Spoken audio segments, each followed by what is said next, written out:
Some candidates more. Democrats say the former VP is only laying low because of the pandemic. Listen to this. Isn't out as much because he respects other people's health.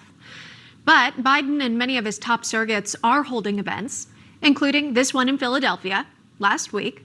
So far, the issue for the campaign has been that hardly anyone is showing up.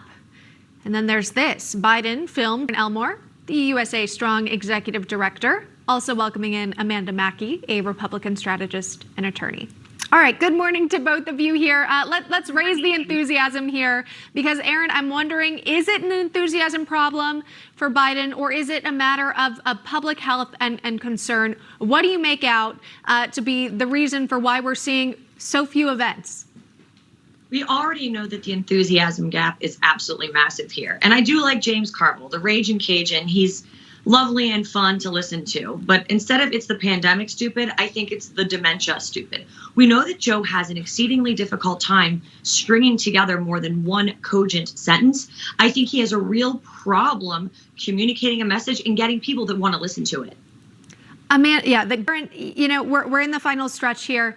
Joe Biden is traveling to Georgia today. Makes it seem as though the Biden-Harris campaign thinks that Georgia is in play for the former VP. What do you think about these battleground states, specifically Georgia? And then, of course, we saw both candidates in Pennsylvania as well. How do you see this going? I think it's going to come down to Pennsylvania once again. That's my home state.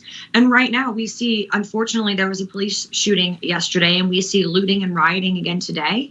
And unfortunately, looting and rioting does have political consequences. What it does is it scares the suburban voter. They become fearful for their surroundings and their environment. And that often gets them to vote because the Republican Party has been the party of law and order and the Democrats have basically authorized such behavior. And I think this will drive people to the polls to vote for Donald Trump. And Pennsylvania may be more red than we even think.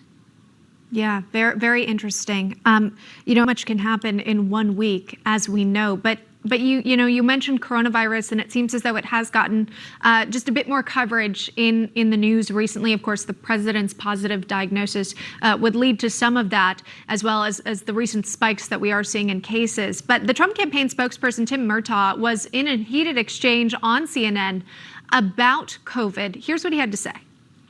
I want to talk about people turning COVID and the coronavirus crisis into a political weapon, which is what CNN does all day long. Your president. Would you agree with Tim there that the media has turned it into a political weapon, coronavirus?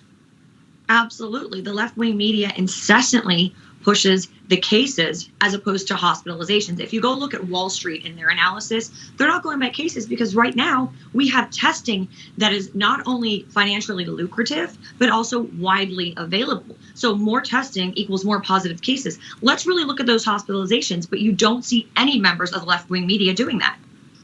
Right. And of course, it all comes down to age category as well. The CDC has released the recovery rate, it being above 99% for the vast majority of those who do happen to contract the virus here. Mackey, Erin Elmore, taking the time, joining us live this morning. Thank you both so much. Thank you. Thank you. You're welcome.